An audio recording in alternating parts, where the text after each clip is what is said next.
A paz do Senhor a todos. Feliz de estar aqui mais uma vez com vocês para falarmos nesse nosso segundo vídeo sobre ser cristão. O que é ser cristão hoje? E nós precisamos pensar ser cristão hoje em meio a uma diversidade de formas, métodos e conceitos que hoje nós temos e que mais atrapalham do que ajudam, porque quando você tem essa multiplicidade de formas, métodos e conceitos, o que nós acabamos fazendo é nos anestesiando da parte principal, que é o exame. Eu paro de me examinar diante de Deus e perguntar o que Ele tem pensado ao meu respeito, não é? Se eu tenho realmente andado diante dEle, feito a vontade dEle, sido realmente um cristão de verdade. Eu deixo de fazer isso porque eu me perco diante de tantos métodos e formas e conceitos. Mas a frase que nós estamos trabalhando nesses vídeos, ela nos dá um guia, ela nos dá um norte. Porque é impossível ser cristão sem ser a imagem do Cristo. Vou repetir. É impossível ser cristão sem ser a imagem do Cristo. Então nós temos um modelo. Cristo é o nosso modelo. Ele veio aqui, se revelou a nós para que nós possamos olhar para Ele como modelo de ser cristão. Eu quero dizer para vocês que ser cristão é uma responsabilidade minha e ser cristão é uma responsabilidade sua. Se eu sou um verdadeiro cristão ou um falso cristão, esta é uma responsabilidade que eu carrego. Eu preciso buscar ser a cada dia um cristão sincero, um cristão de verdade. Paulo já advertia Timóteo sobre isso. Paulo já falava de pessoas que viveriam no contexto da igreja a Timóteo. Ele já advertia a Timóteo sobre isso. Paulo vai dizer a Timóteo, na segunda carta, no capítulo 3, nos versos de 1 a 5, ele vai dizer assim: sabe, porém, isto, que nos últimos dias sobrevirão tempos trabalhosos, porque haverá homens amantes de si mesmos, avarentos, presunçosos, soberbos, blasfemos, desobedientes a pais e mães, ingratos, profanos, sem afeto natural, irreconciliáveis,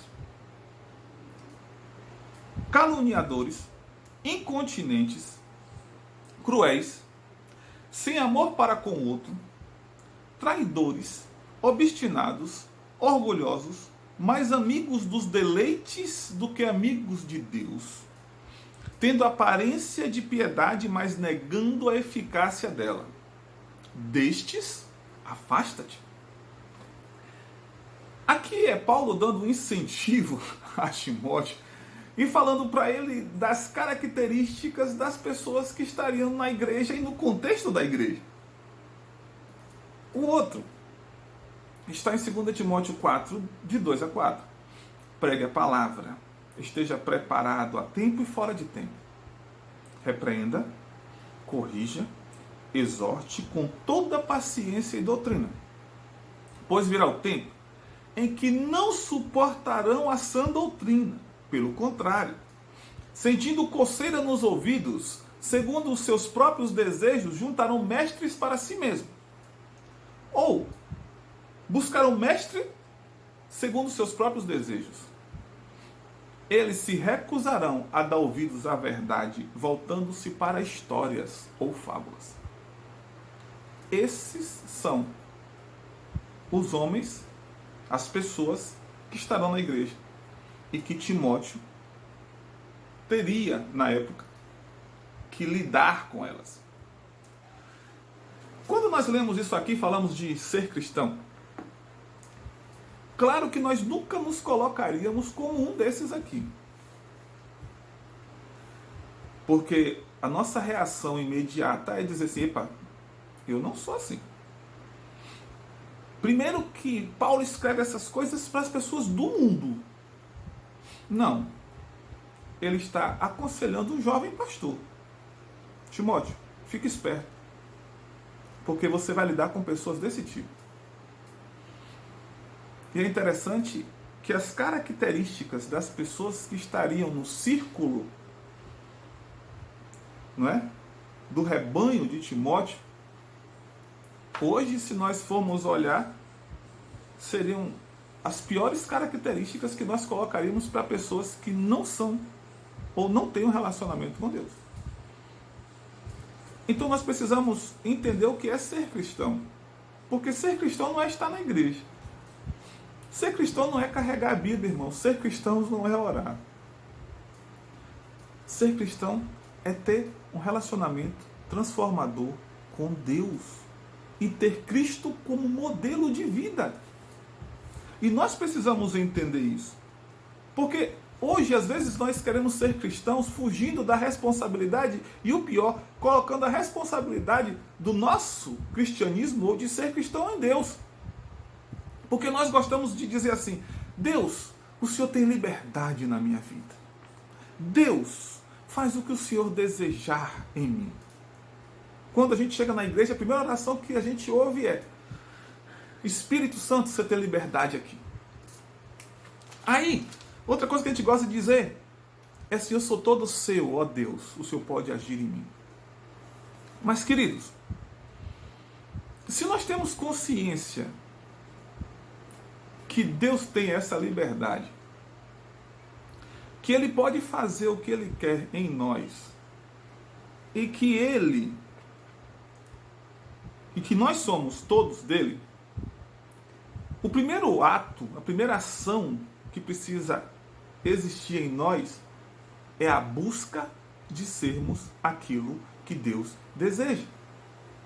Porque se eu temo ao Senhor, se eu sei quem Ele é, se eu sei que Ele tem liberdade, que Ele é poder, que Ele pode fazer o que Ele quer, não é Ele quem faz em nós.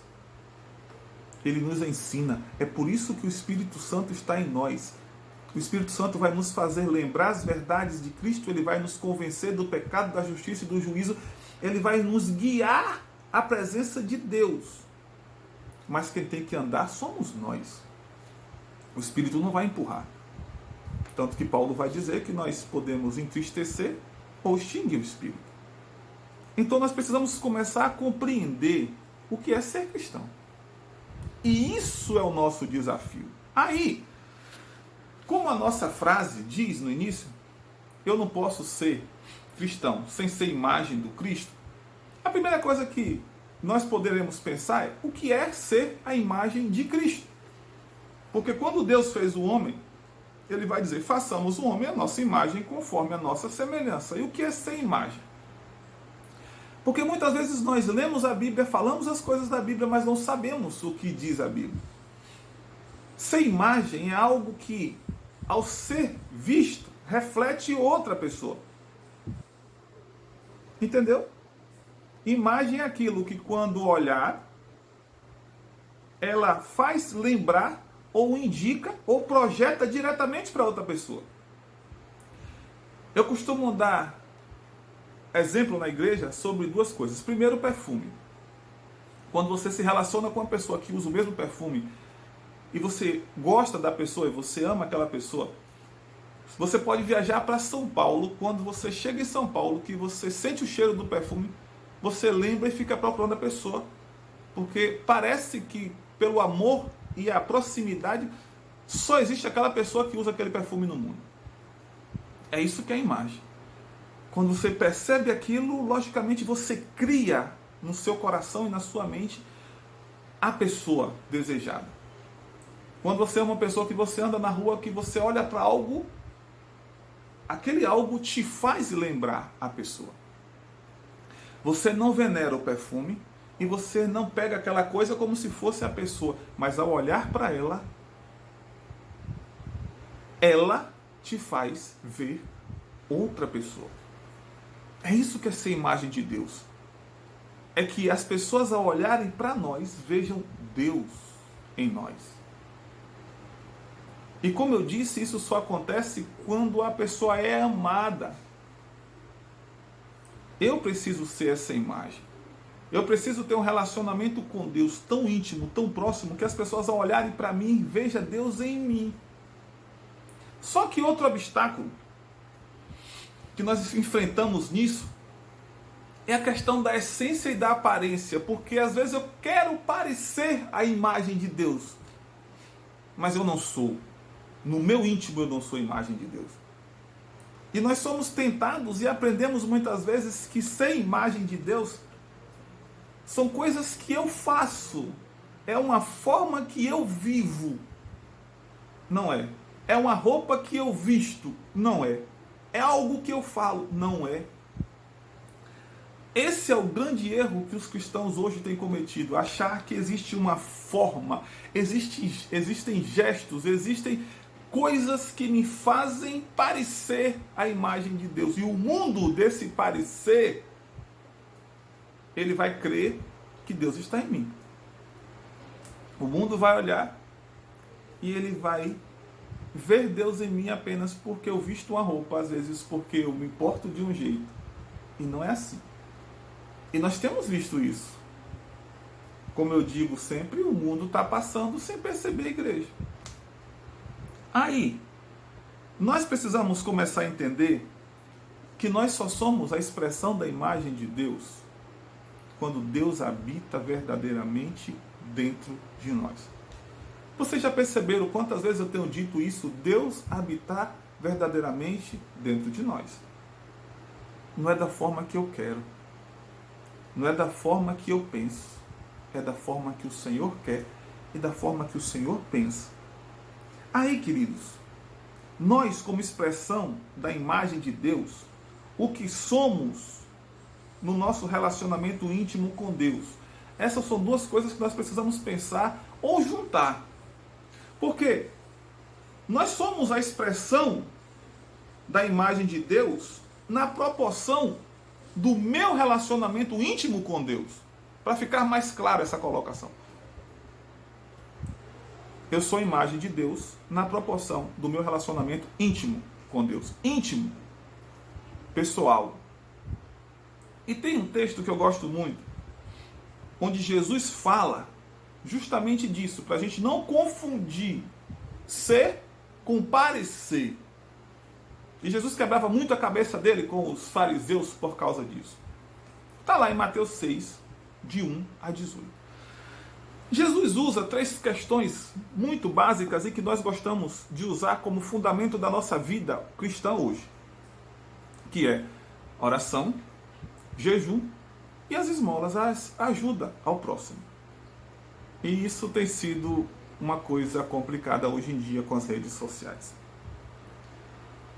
E parece que depois que surgiram as redes sociais, claro que isso já estava no coração da gente e a rede social só veio revelar aquilo que realmente nós somos. Porque a nossa religião parece que é fundamentada na aparência, naquilo que nós fazemos, nos gestos, como eu já disse, nas coisas. Mas esse texto é muito interessante. E às vezes a gente lê e não percebe ele. E eu gosto sempre de parar um pouco e analisar ele. Porque se tem uma coisa que Deus fala aqui é de ação,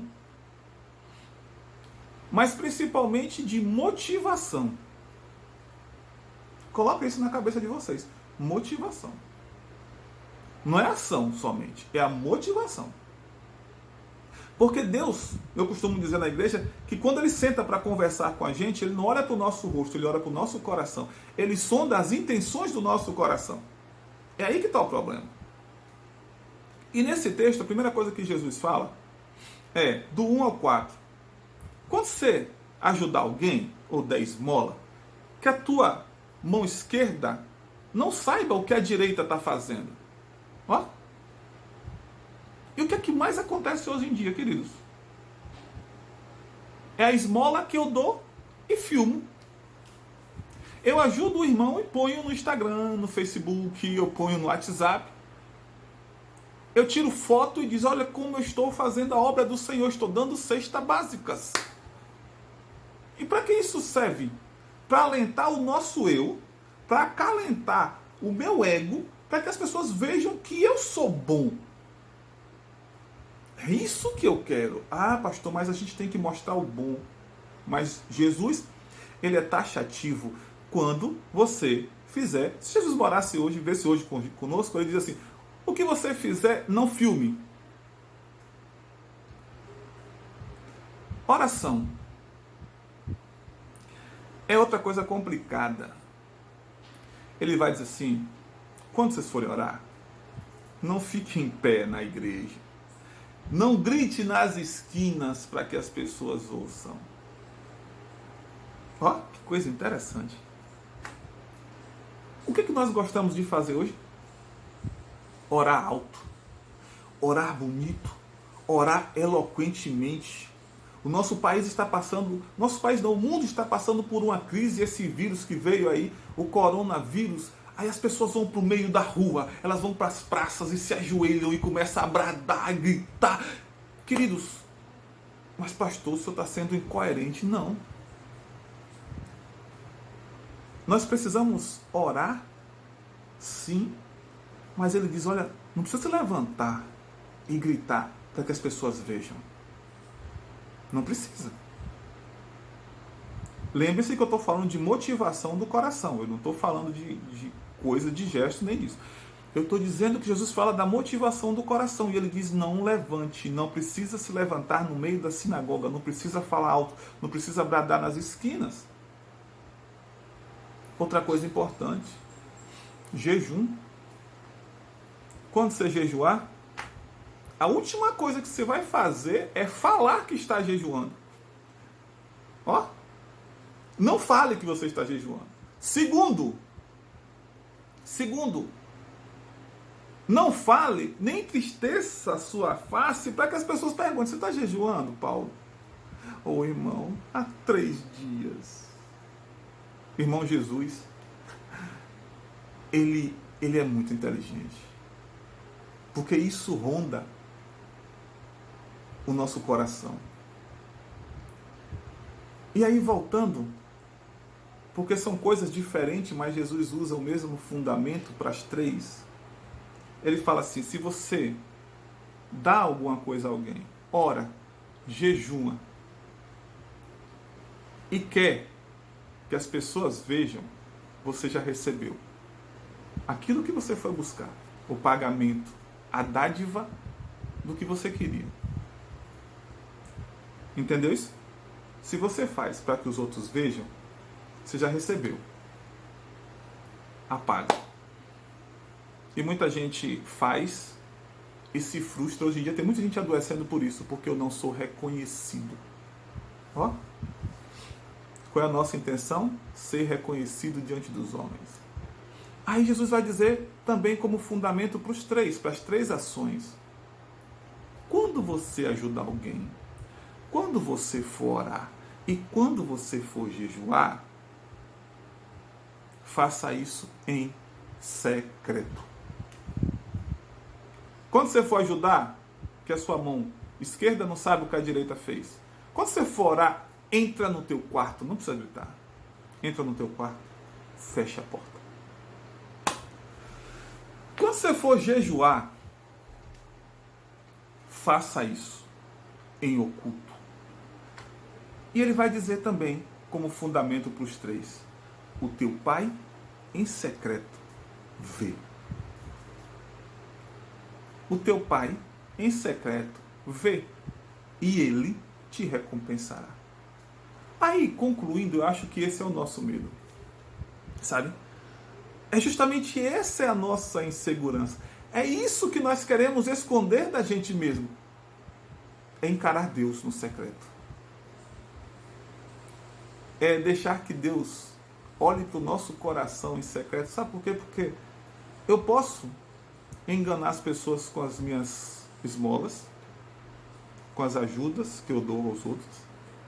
Eu posso enganar as pessoas acharem que eu sou um ótimo cristão, porque eu oro o Senhor, nosso Deus, soberano, exaltado, santo, bendito, e a gente imposta a voz, e a gente quer falar, e as pessoas, sabe, as pessoas podem dizer, cara, esse cara é santo demais. Sabe, eu posso enganar as pessoas quando eu jejum, e desculpe eu falar isso, agora mesmo, domingo vai ter uma campanha nacional instituída para o jejum. Aí eu fico parado e Jesus diz, cara, se você vai jejuar, precisa ninguém saber.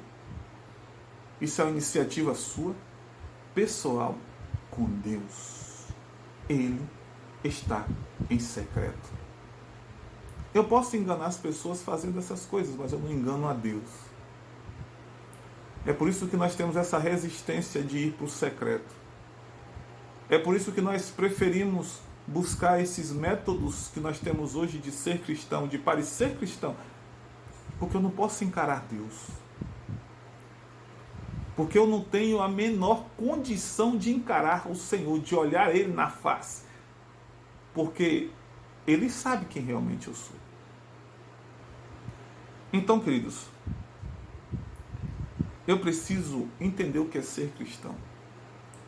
E a primeira coisa que eu preciso compreender em ser cristão é que eu preciso estar diante de Deus, não diante das pessoas. Que eu preciso buscar a Deus e não a glória das pessoas. Que eu preciso entender que parecer cristão é uma coisa e ser cristão é outra coisa. Medita nessas palavras. Sonda o teu coração. Deixe que o Espírito Santo sonde o teu coração. Não é a verdade que o pastor Paulo está dizendo, não é isso que eu quero. A minha proposta não é falar verdades para que você siga, é falar coisas de Deus para que você pense. A minha igreja me conhece, ela sabe que eu falo isso. Eu não quero que você seja discípulo do pastor Paulo. Não é isso. Eu quero que você ouça o que Deus tem para você. Não endureça o teu coração. E pense. Só pense. Senhor, como eu tenho estado diante de Ti? Eu tenho sido um verdadeiro cristão? Se ele disser sim, glória a Deus, ajude outros. Se ele disser não, pare e medite e repense a sua vida. Queridos, que Deus possa abençoar a sua vida ricamente. Entendam que a intenção do meu coração é abençoar a tua vida. Nesse mundo caótico, conturbado, onde a igreja tem sido execrada com maus testemunhos, a igreja tem sido mal falada, mal vista, nós precisamos nos levantar como verdadeiros adoradores, como imagens de Deus, para que as pessoas entendam que existe um Deus de verdade, existe uma forma de adorar Deus de verdade. Nós somos a esperança da nação, sim, mas como imagens e semelhanças de Deus, o nosso Pai. Que o Senhor nos abençoe, que nós realmente corramos nesse propósito de sermos verdadeiros cristãos. Deus abençoe. Fique na paz.